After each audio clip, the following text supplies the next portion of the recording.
continuación, Espacio Público.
Bienvenidos a Espacio Público, soy Álvaro Pop y de nuevo para mí es un gusto participar de este ejercicio de comunicación, pero sobre todo apoyar esos esfuerzos que desde muchos lados en Guatemala se vienen haciendo para que los derechos de los pueblos indígenas puedan ser plenamente reconocidos, pero particularmente las capacidades ciudadanas de todos los guatemaltecos estén en igualdad de condiciones.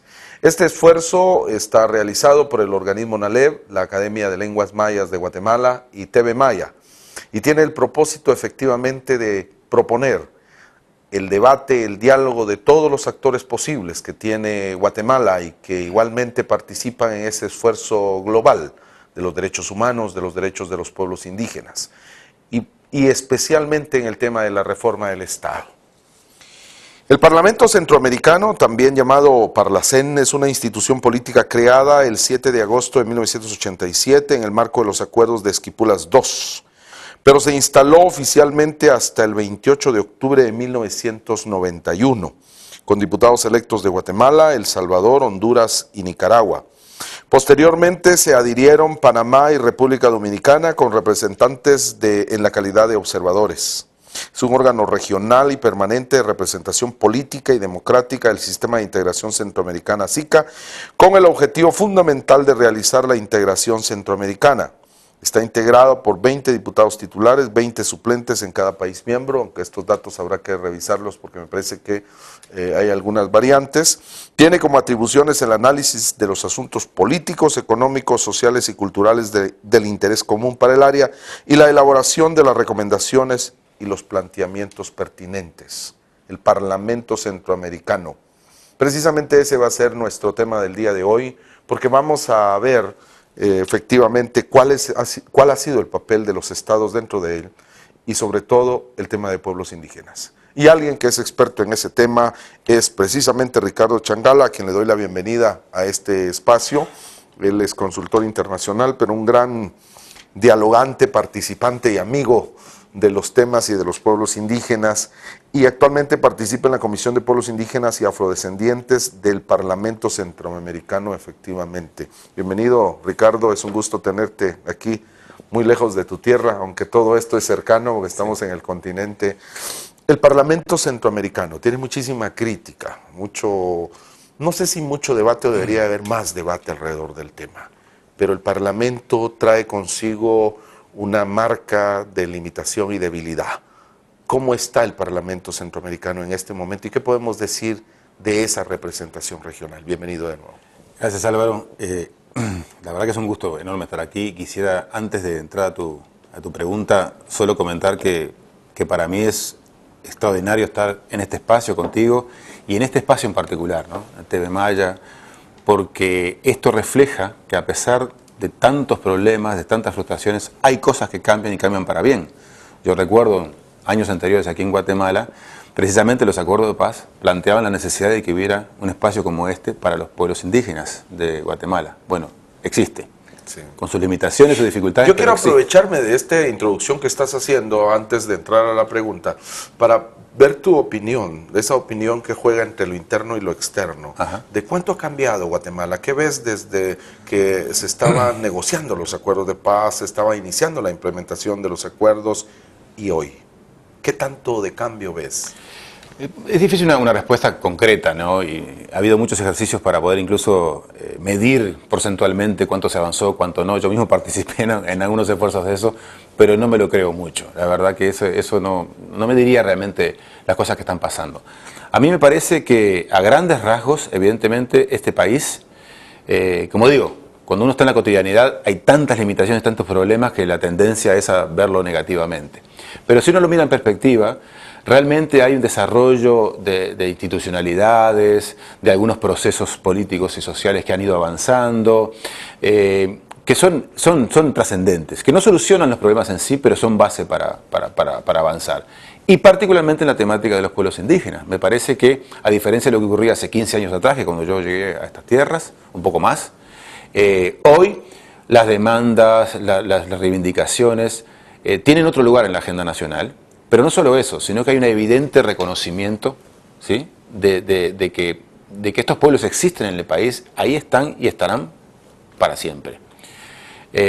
Anoche mismo tuvimos una actividad donde el ministro de Cultura hablaba en el Palacio Nacional de la Cultura que años atrás el escenario que veíamos en ese momento hubiera sido impensable, ¿no? Todo el Palacio Nacional de Cultura, el Salón de las Banderas, repleto de autoridades tradicionales mayas, eso hace años atrás no hubiera pasado. O por lo menos era muy difícil que ocurriera. Manejado, organizado y dirigido en gran medida por el tema de pueblos indígenas. Exactamente. Y eso me parece que es evidente, es notable. Lo que creo es que lo que viene pasando en términos generales en Guatemala es que ha habido como una suerte de avance en algunos temas, en la solución de algunas de las causas de los problemas que ha llegado a cierto punto. Y de ese punto no ha pasado. Me parece que ahí está la gran dificultad. Creo que ha habido capacidad para crear cierta nueva institucionalidad, a colocar algunos temas en la agenda nacional, pero no se ha logrado entrar al fondo de muchos temas, al fondo de muchas cuestiones. Y eso vamos a intentar el día de hoy, precisamente cuando estemos hablando del Parlamento Centroamericano, que decía, con todas sus luces y sombras, muy rápidamente, ¿cómo ves el Parlamento Centroamericano? Bueno, un poco como tú lo decías, es una institución que tiene muchos años, es parte del sistema de integración centroamericano, que ya de por sí es un avance. No nos perdamos de vista que esto nace en un momento de grandes conflictos en la región, militares, no solo sociales, sino armados en la región, y fue la búsqueda de respuestas políticas para comenzar a tener otra etapa en la zona. Y eso se fue logrando. Entonces la idea de crear el sistema de integración regional, además de dar respuesta a los temas económicos, comerciales, aduaneros, típicos de cualquier proceso comerciales, era también la búsqueda de una nueva situación política en la región. Desde esa perspectiva, el Parlamento Centroamericano es el foro político, porque es el espacio donde los distintos partidos políticos con representación parlamentaria confluyen, son elegidos popularmente, esto es importante, es el único órgano del sistema de integración que se elige popularmente, o sea, por un sistema democrático de representación directa, con sus limitaciones también, que lo podemos ver, pero es así. Como tú decías, 20 por cada país, y además los expresidentes y vicepresidentes que también son parte del Parlamento. Y que eso le ha causado algún tipo de desgaste, ¿verdad? Porque sí, se ve como un refugio. Sí, hay muchas opiniones exacto, a favor política y en contra de eso. Por un lado, algunos dicen, bueno, es positivo porque líderes importantes también se quedan acá 5 años, porque no es que el ex vicepresidente o expresidente eternamente es miembro del Parlacén, está por el periodo siguiente, luego ya no ocupa ese lugar, ¿verdad? Tampoco es claro, un refugio eterno, ¿verdad? Porque a veces hay información que hay que tenerla bien precisa. Pero bueno, a favor de eso está decir, bueno, hay dirigentes políticos de prestigio, se supone que una persona que fue elegida presidente de un país... No, un expresidente algún peso político tiene, ¿verdad?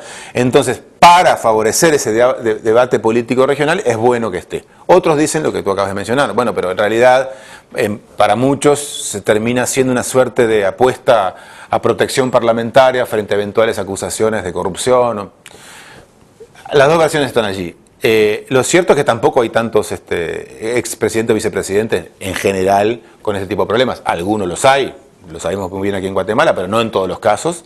Y en algunos casos sí han ayudado a políticamente encarar algunos problemas, procesos y situaciones. Pero bueno, eso es en cuanto a la conformación. Ahora, ¿qué hace el Parlamento Centroamericano? ¿Para qué sirve, verdad? Cuando uno piensa en un parlamento, en un congreso, lo primero que piensa es leyes. Y sobre todo en términos de la representación, pero precisamente el desarrollo y la producción que tenemos del Parlamento Centroamericano lo vamos a ver después de escuchar estos mensajes y verlos.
Estamos en espacio público y precisamente hablando del Parlamento Centroamericano y veíamos su integración, pero también qué hace, cómo funciona, qué produce el Parlamento Centroamericano. Estoy conversando con Ricardo Changala, él es experto precisamente en estos temas y ahora consultor del Parlamento Centroamericano.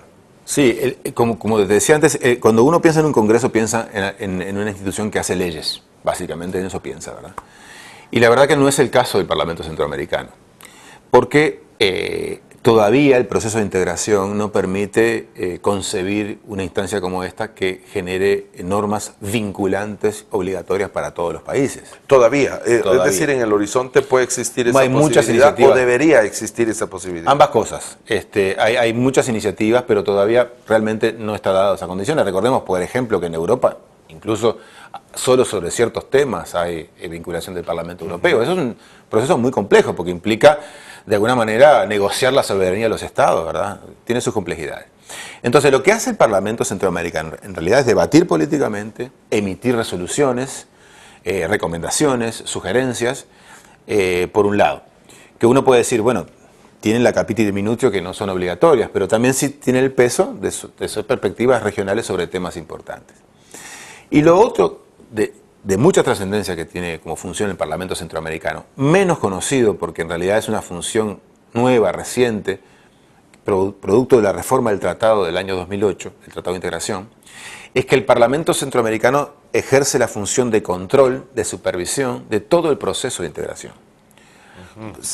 Algo similar a lo que hace, por ejemplo, el Congreso Nacional con los ministerios, ¿no? Que tiene los puede llamar a sala, pedir informes. Bueno, el Parlamento Centroamericano también tiene esa función. Es decir, todos los órganos de la integración centroamericana, que son muchos, de diversos temas, tienen la responsabilidad y la obligación de enviar sus informes anuales al Parlamento, los estudios y opinan.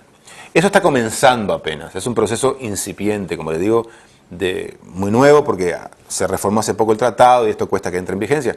Pero es una potencialidad muy grande del Parlamento Centroamericano Porque la lógica, ¿cuál es? Bueno, si este es el espacio de intercambio político de todas las fuerzas políticas de la región, es aquí donde tiene que estar la gran conducción política del proceso de integración. Y tiene futuro, porque de alguna manera esa falta de vinculación no le genera muchísima debilidad. Lo que estás diciendo me da muchísima expectativa de posibilidades de integración mucho más eficientes, mucho más ágiles y sobre todo mucho más robustas. Sí. Y la perspectiva es en consecuencia de que vamos a avanzar más rápidamente en ese sentido. Ya, yo te voy a decir mi opinión personal, estrictamente personal. A mí me parece que, por supuesto que uno puede decir, bueno, si este Parlamento tuviera fuerza vinculante, tendría mucha más potencia en sus decisiones, eso es obvio. Pero yo lo miro desde otro lugar. Y lo miraba antes de afuera, de otro lugar, y ahora que estoy adentro, refuerzo esa visión. Mira, yo creo que nosotros también, digo, nuestras sociedades, Guatemala, toda América Latina en general, tenemos una suerte de obsesión legislativa. ¿Ah? Para todos los problemas, a los 10 minutos tenemos una ley. ¿Sí? Y peleamos y luchamos en las calles, en los congresos, en los juzgados, donde sea para tener la ley. Incluso decimos que no existe la política pública sin ley. Exacto. Entonces, es casi un fetichismo legalista, por decirlo de alguna manera, ¿no? Yo soy abogado, no es que no es que esté en contra de la legislación, yo no digo eso, pero a veces exageramos la capacidad mágica de resolución de conflictos a través de la norma jurídica, por decirlo así. Entonces, después que nos peleamos durante días, semanas o años a veces por conseguir una ley, el Congreso la aprueba, el presidente la promulga y parece que mágicamente el problema se resolvió. Y todos sabemos, te lo comentaba a partir de los acuerdos de paz en Guatemala, que eso no funciona así. Que la ley puede ser importante, pero es un paso. Es como decir, si uno mirara la Constitución de la República de Guatemala, todos los derechos que están consagrados ahí, si eso fuera la realidad de Guatemala, este es el mejor país del planeta. Claro. Bueno. Entonces, ¿qué quiero decirte con esto? Que el hecho de que este espacio no tenga fuerza vinculante legal, a mí me parece que no hay que mirarlo en términos estrictamente negativos. Yo lo miro de otro lugar. Digo, si con lo que se tiene, si con la capacidad de impulsar procesos políticos, de generar debates políticos, de ser en sí mismo un foro político, se explota mejor, se desarrolla mejor, se potencia mucho más, muchas cosas se pueden hacer, más de lo que se hace ahora tal vez. Si la única planteo es hasta que no tengamos fuerza vinculante, entonces esto no sirve para nada, me parece que es una visión totalmente errónea y además, como digo, muchos congresos, bueno, todos los congresos de los países tienen fuerza vinculante, aprueban leyes y no siempre resuelven los problemas. Sí, pero si hiciéramos un balance de lo que hemos conseguido teniendo y pagando, porque los países aportan, y además de eso hemos tenido cooperación internacional muy fuerte para el Parlamento Centroamericano. Sí. El Parlamento Centroamericano nos resulta carísimo si lo vemos en términos de presupuestos nacionales. ¿Qué ha producido? Si hacemos un balance de todos estos años, desde 1997, 87 a la fecha, desde 87 que se pensó, se inició ese proceso, hasta el día de hoy, y quisiéramos ver 3, 4 cosas de las cuales la población se pueda sentir orgullosa de que tenemos el Parlamento Centroamericano. Yo creo que ahí lo que podrías marcar más fuertemente es que el Parlacén ha tenido... ha jugado un rol político importante en algunos procesos políticos de la región, desde su comienzo. Ha colaborado de una forma en atender algunos conflictos, situaciones difíciles que han habido en la región. Hoy mismo lo está haciendo en algunas situaciones fronterizas, generando espacios para poder realizar encuentros que permitan buscar nuevas formas de atender diferencias entre los estados, los países. Creo que ha tenido capacidad para distinguir algunos temas claves que deben ser atendidos a nivel coordinado. Ahora mismo, por ejemplo, por decirte un ejemplo presente, el Parlamento Centroamericano, una delegación del Parlamento acaba de estar en los Estados Unidos en el marco de este proceso de reforma migratoria, vinculándose con la población migrante de la región en aquel país, buscando nuevas formas de cómo atender esta temática, no solo en Estados Unidos, sino dentro de la región centroamericana. Hay conciencia de que el problema de los migrantes no es solo fuera, claro, es adentro, ¿verdad? Y es en la ruta. Y es en la ruta. Y nuestros mismos países tienen mucho que hacer para atender a los migrantes de los otros países vecinos. Entonces, hay varios temas en que el Parlamento sí ha tenido una intervención importante políticamente. Como te digo, cuando el escenario es básicamente político, es muy difícil medirlo en resultados tipo evaluación de proyectos, ¿verdad? Porque no mucho funciona así la cosa. Pero sí hay temas que se han trabajado. Y más recientemente yo creo que hay un esfuerzo por empezar a identificar mucho más puntualmente estos temas de necesidades de la región centroamericana desde la perspectiva de los derechos humanos. Y aquí quisiera remarcar esto. La reforma del 2008, además de darle estas funciones de control político al proceso de integración, claramente coloca como uno de los objetivos del Parlamento Centroamericano la promoción y defensa de los derechos humanos de sus habitantes. Eso no estaba mencionado así antes. Y ese puede abrir una nueva dirección del Parlamento. Un eje importante de trabajo. Ahora, dicho todo esto, quiero decir claramente a ti y a la audiencia, y no lo estoy inventando, todo el mundo es muy consciente de esto, el Parlamento tiene muchas debilidades de mucho tipo, ¿verdad? Desde infraestructurales hasta dificultades políticas para poder desarrollar procesos de largo aliento. Quisiera aventurar una interpretación de la situación. El Parlamento Centroamericano fue creado en un momento de altísimo nivel de conflictividad en la región centroamericana. Teníamos guerra en El Salvador, teníamos un conflicto en Nicaragua y obviamente teníamos la guerra en Guatemala. Esto era realmente una zona de guerra. Necesitábamos un espacio sobre todo de diálogo político para ir aflojando las tensiones y construyendo posibilidades para la paz que al mismo tiempo también fueran posibilidades para la institucionalidad. Dicho esto, el Parlamento aparece como realmente como la herramienta que facilita ambas cosas, la paz, tanto como la institucionalidad democrática. ¿Pero no te parece que eso se agotó? Totalmente. El Parlamento, lo que ha buscado, por eso hubo una reforma del tratado, como te mencionaba, es reubicarse en tiempos de paz. Tal vez lo digo demasiado optimista, porque la paz también es un concepto mucho más complejo, no es solo la ausencia de guerra, digamos. Pero para que se entienda, esa ha sido la intención, justamente revisarse y ubicarse en otro escenario de la región, que además se ha extendido en la región, porque como tú leías al principio, ahora República Dominicana también es parte del proceso de integración y hay otros países que son observadores, como Venezuela, como México. Que nos demuestra una importancia significativa. Exacto, que hay interés en esos procesos, en lo que está pasando. Pero sí, justamente en esa línea es que hay que revisarse. Y en esa línea tiene que ver con la temática de los pueblos indígenas y afrodescendientes de la región. Los acuerdos de Esquipulas, ¿no?, que fueron los que han impulsado todo este proceso y se han seguido desarrollando, hay un acuerdo que es el Esquipula de los pueblos, ¿no?, si se quiere. Es decir, la lógica de que el proceso de integración centroamericano no se puede construir solo desde los gobernantes, sino más bien debe ser un proceso de integración desde abajo, ¿no?, de los actores, las personas comunes y corrientes que viven en la región, los pueblos. ¿Pero no te parece que nuestros pueblos están más integrados que los gobiernos y la institucionalidad? O sea que el proceso, tal como lo estás diciendo, sí efectivamente ha sucedido. La realidad del sur de México comulga, dialoga y participa con Guatemala, sobre todo con Occidente. Luego tenemos El Salvador y Honduras en un diálogo y una dinámica comercial muy intensa. Costa Rica y Nicaragua igualmente, Honduras y Nicaragua. Es decir, ¿no te parece que nuestros pueblos sí tienen eso? Totalmente. Y que la institucionalidad no del todo? Exactamente, a final de cuentas todos sabemos que los pueblos estaban ahí y un día se trazaron las fronteras. Esta es la historia de nuestros países, ¿no? Y hoy los pueblos que son transfronterizos en realidad siempre estuvieron ahí. Lo que llegó después fue la frontera, la línea divisoria. Pero justamente por eso es necesario construir estos procesos incorporando mucho más fuerte a estos pueblos, respetando los procesos históricos que han habido o nuevas realidades que se están dando, desde la perspectiva de las necesidades de las personas, ¿no?, que este es un tema eje.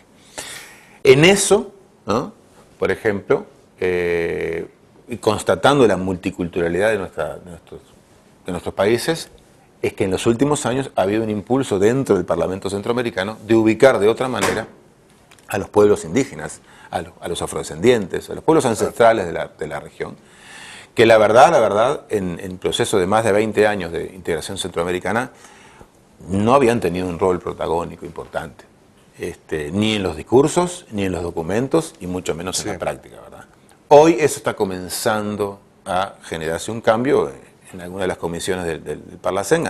Estos días hemos tenido actividades sobre eso, Y hay mucha expectativa, porque, volviendo a tu pregunta también, me parece que un factor clave para dinamizar este proceso de integración regional y para dinamizar y potenciar y fortalecer el trabajo de instituciones como el Parlamento Centroamericano, la clave es que la sociedad esté mucho más cerca de estos procesos, de que sean mucho más partícipes de lo que se está haciendo, que la distancia que pueda haber entre una institución formada por estados y la realidad nacional o de la región se acorte. Claro. Y solo eso lo puede solo lograr si estas personas, la sociedad expresada de alguna manera, está más cerca de esas instituciones, tiene vínculos, dialoga, se comunica de alguna forma. Además de las capacidades que deben de tener los parlamentarios, por supuesto, de un diálogo constante con sus comunidades, que obviamente también habría que presupuestar. Pero la siguiente inquietud va en la dirección de que hay una ola de preocupaciones de los asuntos y de los temas indígenas en la región y en el continente. Y tiene mucho que ver con el tema de la consulta. Las posiciones de los pueblos indígenas que han recibido no del todo bien las inversiones mineras, hidroeléctricas y demás, han generado toda una serie de situaciones y de ocupaciones gubernamentales para poder manejarlas. ¿No es esta también parte de esa ola en la cual las preocupaciones de los temas indígenas están apareciendo a raíz de las inversiones mineras, hidroeléctricas y demás? Sí, a raíz de eso, a raíz de los nuevos tratados internacionales que la región está firmando, ahora recientemente con Europa, ¿verdad?, que plantea una serie de requisitos y necesidades de resolver. El acuerdo de asociación. Exacto. A raíz de problemas concretos que cada uno de los países de la región tiene en temas donde los pueblos indígenas tienen algún rol protagónico de alguna forma, a raíz de problemas estructurales, ¿no?, de relaciones, por ejemplo, laborales y colectivas en muchos de los países donde también los pueblos indígenas y afrodescendientes tienen un rol protagónico, a raíz de temáticas medioambientales, y podemos seguir nombrando una serie de temas. Pero en esa raíz de temas no aparece precisamente la fuerza de las organizaciones de los pueblos indígenas, ¿sí o no? Y la nueva conciencia del funcionariado o de la clase política que hace parte del foro centroamericano, que es el Parlamento Centroamericano. Lo veremos después de esto.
Estamos hablando con Ricardo Changala, que es consultor internacional y apoya el trabajo del Parlamento Centroamericano en el tema de pueblos indígenas y afrodescendientes.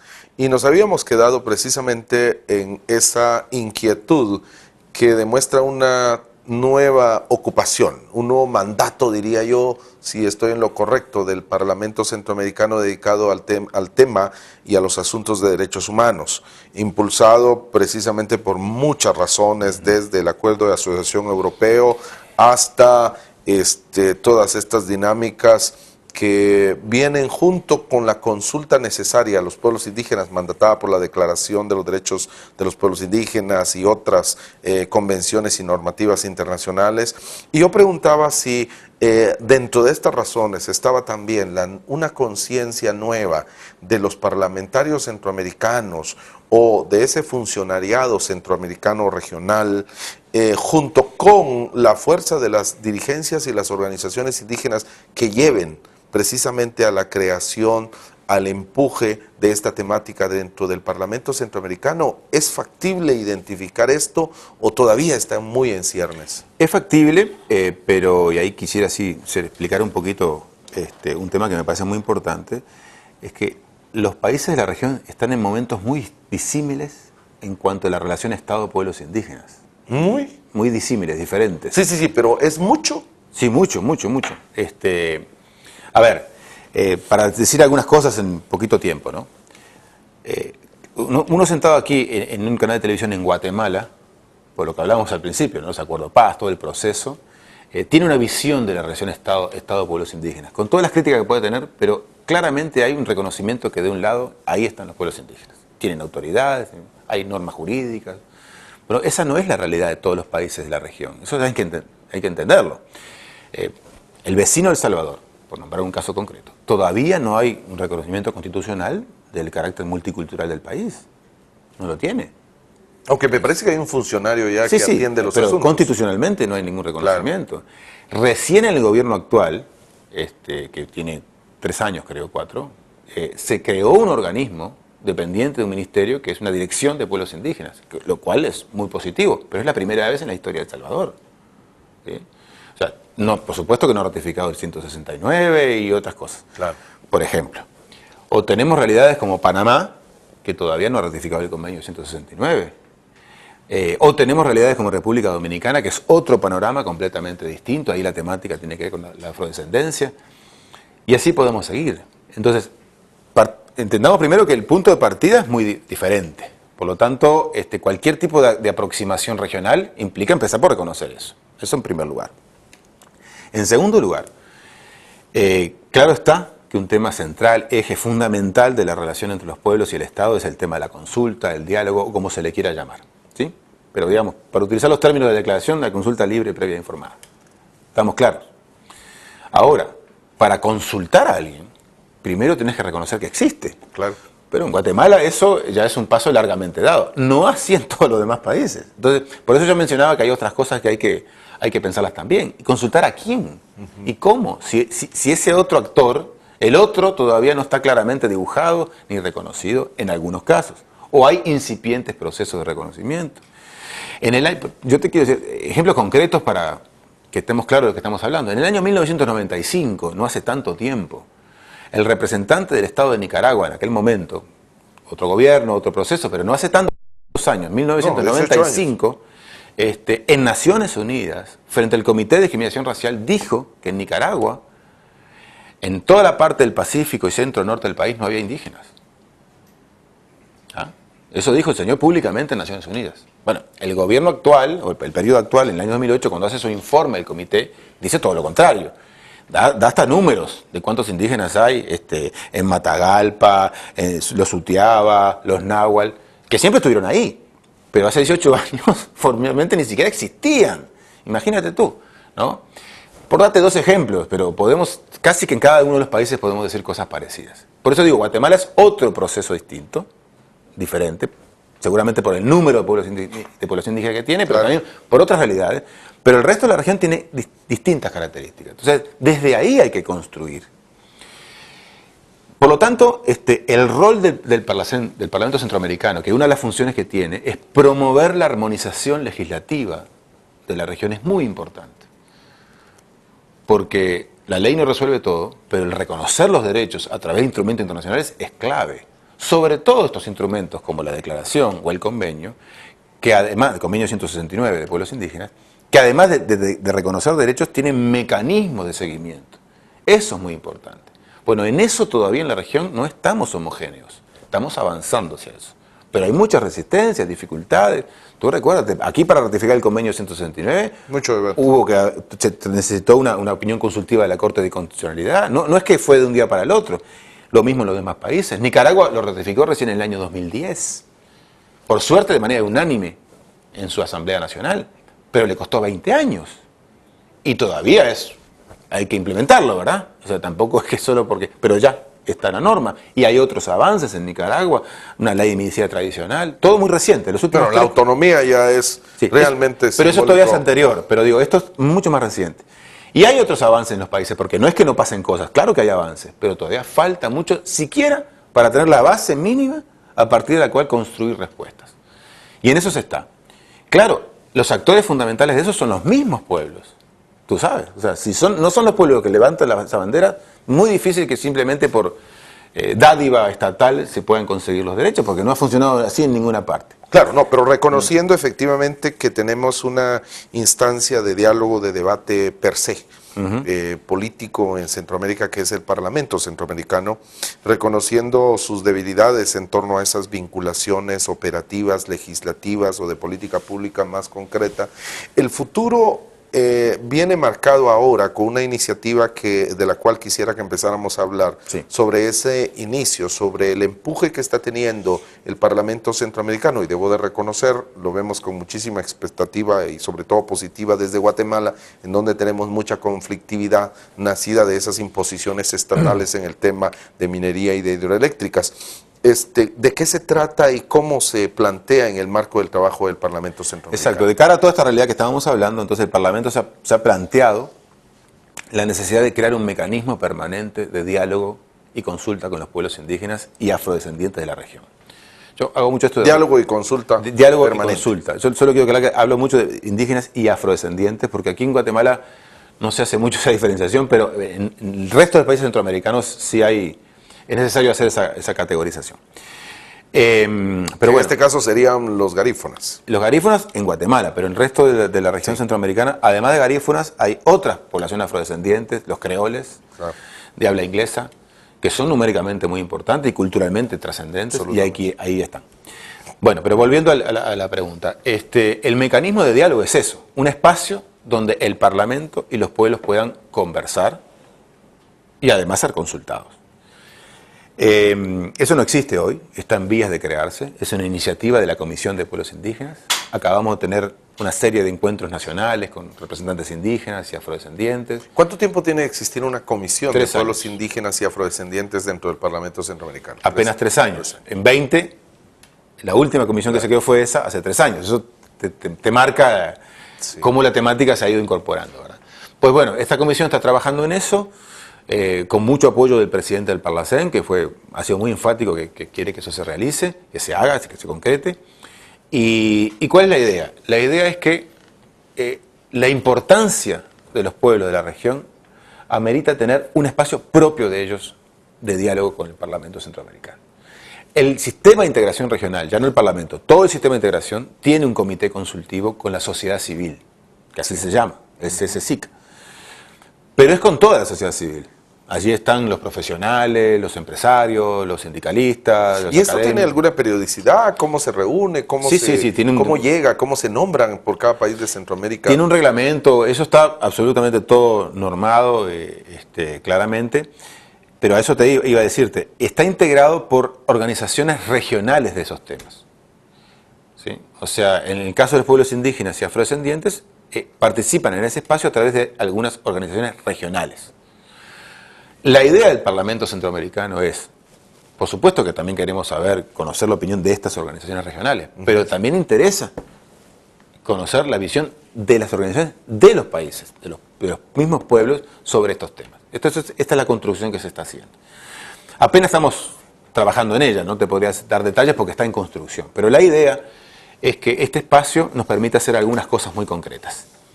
En primer lugar, que nos ayuden a, de manera periódica, tener una suerte de radiografía de cómo están los derechos de los pueblos indígenas y afrodescendientes en la región. Eso es clave, por lo que te decía antes. En Guatemala seguramente no es así, pero en otros países todavía el tema falta mucho ser visibilizado. Por lo tanto, eso es importante, presentarse con claridad, decir, aquí así estamos, esta es la situación, estos son los problemas, pero no son los problemas, estos son los avances, estos son los aportes que los pueblos pueden hacer a la integración regional y a otras demandas. Uno. Dos, es muy importante que allí ese espacio le dé elementos al Parlacén para generar mejores impulsos, resoluciones, decisiones a favor de la integración regional, pero una integración incluyente con los pueblos. Luego, el Parlamento Centroamericano tiene una dinámica de que algunos temas se trabajan en foros regionales anuales. Bueno, queremos nosotros que exista un foro anual, un espacio anual, un debate sobre la temática de los pueblos indígenas y afrodescendientes, que hoy no existe. Como algunas de las ideas, ¿no? Por supuesto que después habrá temas puntuales que habrá que ver cada vez. Pero a grandes rasgos, estas cosas, este mecanismo lo tiene que poder colaborar, impulsar. Y luego, por supuesto, que la dinámica nos irá enseñando, porque la realidad se enseña mucho más que cualquier papel, cómo podemos mejorar todo ese proceso. Pero eso es lo mínimo que queremos tener. Ese espacio, queremos. El Parlamento quiere tener, nosotros estamos colaborando allí tampoco. Y ayer, precisamente ayer, tuvimos un foro regional sobre esto. Esto se aprobó con muchas organizaciones indígenas y afro de toda la región centroamericana. Hubo acuerdo en esto para empezar a caminar. Y en eso vamos, intentar empezar a caminar en este proceso. Si esto se consolida, si esto funciona, bueno, tendríamos ese espacio que sería novedoso, pero antes de tener espacio tendríamos un reconocimiento, una legitimación de los pueblos como parte del proceso de integración regional, parte propia, parte fundamental, parte necesaria de este proceso, que hoy nadie dice que no lo sean, pero no está explícitamente reconocido. Claro. Y decía hace un momento que se ve y se espera con muchísima expectativa porque hay temas que efectivamente afectan a los pueblos indígenas, pero que lo afectan de manera diversa. Y ahí el escenario que planteaba de diversidades y de posiciones diferentes en cada uno de los países va a ser notable a la hora de poder construir una propuesta de diálogo y de consulta. Tema de migración, por ejemplo, afecta profundamente a El Salvador o Guatemala, particularmente en el tema de pueblos indígenas Guatemala, y habrá que ver cómo esto se maneja en un enfoque regional y así otros temas. Me imagino que en el tema del narcotráfico, que obviamente también afecta a pueblos indígenas, habrá que verlo en una dimensión muy particular, de seguridad igualmente en el tema de las fronteras. Guatemala otra vez en el Triángulo Sur tiene una situación muy vulnerable. Pero precisamente pensando en que estos insumos de parte de los pueblos indígenas van a ser elevados a la Asamblea del Parlamento, ¿qué mecanismos hay ahí o se pueden ir previendo para que efectivamente puedan encontrar algún canal de vinculación? No necesariamente esa orgánica que esperaríamos debería de tener entre parlamentos, pero alguna otra que pudiera existir y empezar a creer que efectivamente el trabajo que van a hacer esta instancia que fue presentada estos días tenga futuro. Mira, es muy importante lo que tú dices y hoy tal vez no te lo comenté porque pasamos rápidamente a otro tema, pero una de las debilidades que tiene el Parlamento Centroamericano no es tanto que tenga una fuerza vinculante, sino que tiene dificultades para darle seguimiento a las resoluciones que aprueba. Eso te puede sonar conocido porque hay muchos organismos que tienen problemas. Le pasa al Foro Permanente de Cuestiones. Yo sé, cuando lo estaba diciendo estaba pensando. Sí. Bueno, pero esto es un problema, porque tengas o no facultad vinculatoria, si tú no tenés capacidad para hacer un seguimiento serio de las decisiones que tomás, pues nada va a pasar, ¿verdad? Precisamente, una de las funciones de este mecanismo de diálogo que hemos impulsado, que se ha impulsado desde el Parlacén, es eso, que se encargue de dar un seguimiento serio, o sea, técnico, profesional, político también, a las decisiones y resoluciones que el Parlacén vaya impulsando en estos temas. Y ojo que aunque pueden ser pocas o muchas, no es un problema de números, es un problema del contenido de estas decisiones. Y ahí me parece que se abre un escenario de un debate político, una incidencia política en los países de la región que bien construido puede ser de mucha importancia. Pero aclaremos el procedimiento. Vendría de esta instancia consultiva, de diálogo y consulta, pasaría a la Comisión de Pueblos Indígenas y Afrodescendientes. Exacto. Y de esta comisión a la Asamblea del Parlamento Centroamericano. En ese proceso se puede obviamente ganar mucho, pero también perder. ¿Perder qué? Propuestas, iniciativas, la característica o la magnitud de lo que los pueblos indígenas pueden estarlo planteando, porque hay, digamos, decisiones aprobadas en una instancia anterior, que es la Comisión de Pueblos Indígenas y Afrodescendientes. Pero de eso precisamente vamos a hablar y vamos a aclararnos. El nuevo papel que tiene una instancia que va a acompañar el Parlamento Centroamericano en el tema de pueblos indígenas. Regresamos después de estos mensajes.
Estamos en el último bloque de este programa en donde hicimos una muy rápida exploración de la realidad del Parlamento Centroamericano y los desafíos que tiene, un análisis precisamente de su nacimiento y de lo que está desarrollando en la actualidad, la nueva manera de enfrentar sus tareas a través de un enfoque de derechos humanos y la creación de una comisión, de una instancia de consulta y de diálogo sobre el tema de pueblos indígenas y afrodescendientes. Estoy hablando con Ricardo Changala y vamos a cerrar este programa hablando precisamente de esta comisión que estos días fue instalada en Ciudad de Guatemala con una representación de organizaciones indígenas de la región y con una propuesta de miembros que le van a dar el diseño final a una propuesta de constitución.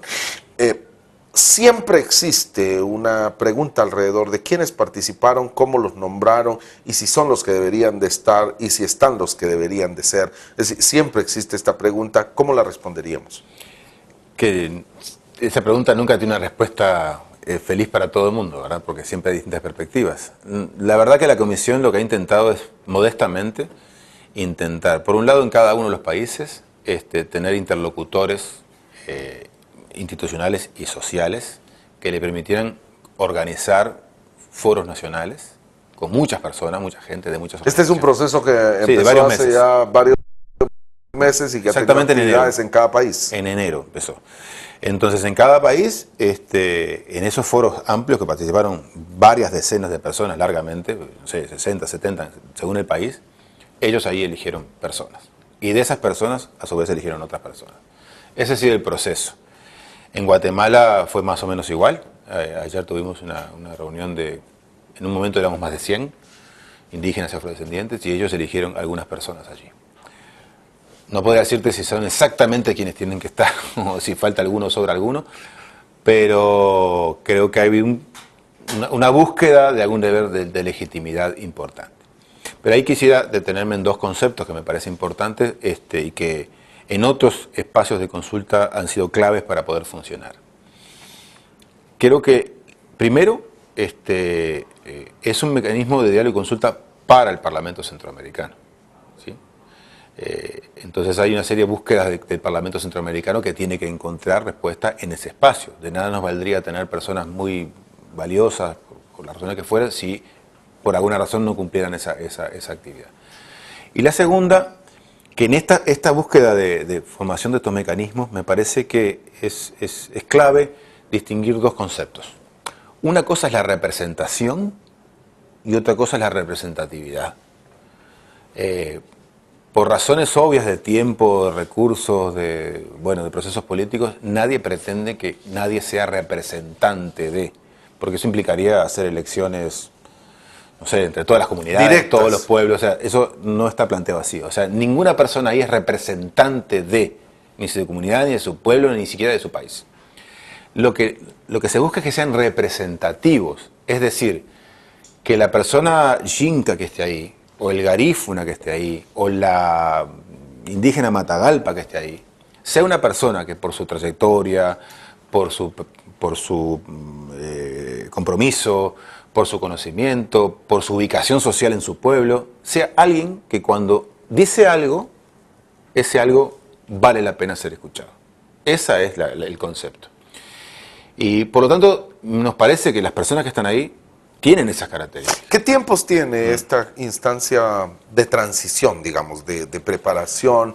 Si podemos hablar un poco de cuáles van a ser los procesos, pero además, si las organizaciones indígenas que nos están viendo y tuvieran el interés de poder apoyar o aportar, ¿cómo pueden hacer llegar algunos temas, algunos insumos que consideren importantes? Bueno, ahí el otro punto es que nosotros ayer lo que se conformó fue un comité provisorio, no es más que eso. Un primer grupo de personas que, aunque cumplieron todo este proceso de elección que te estoy diciendo, no deja de ser provisorio, que tiene como responsabilidad, conjuntamente con la Comisión de Pueblos Indígenas del Parlacén, elaborar ya una propuesta más acabada de cómo funcionaría, cómo sería integrado y cómo funcionaría este mecanismo.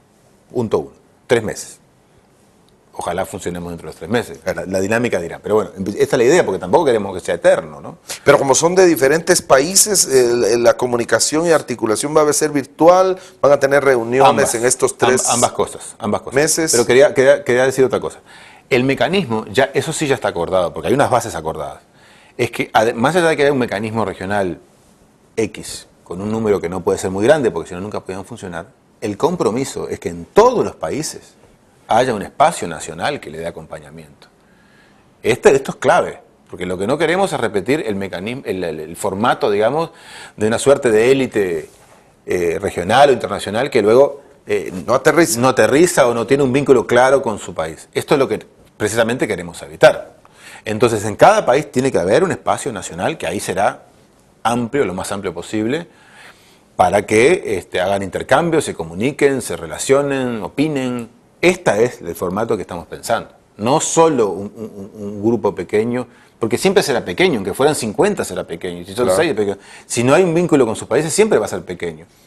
Porque, bueno, por suerte, esta región es muy diversa. Entonces, si hay 22, 23 pueblos en Guatemala, pero también hay 9 pueblos indígenas y afrodescendientes en Honduras, hay 12, 13, 14, 15 en Nicaragua, depende de dónde pongas el límite, y así podemos seguir. O sea, solo con que hubiera uno de cada uno ya estamos hablando.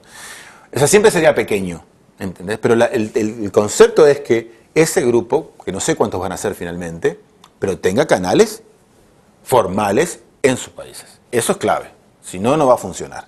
Entonces, desde ahí estamos construyendo. Y efectivamente hay un interés muy grande de que los temas más cotidianos de la gente, el tema del empleo, el tema de las oportunidades empresariales, incluso de muchísimas comunidades, el hecho de que el proceso cooperativo esté creciendo en la región, pero particularmente en Occidente, en Guatemala.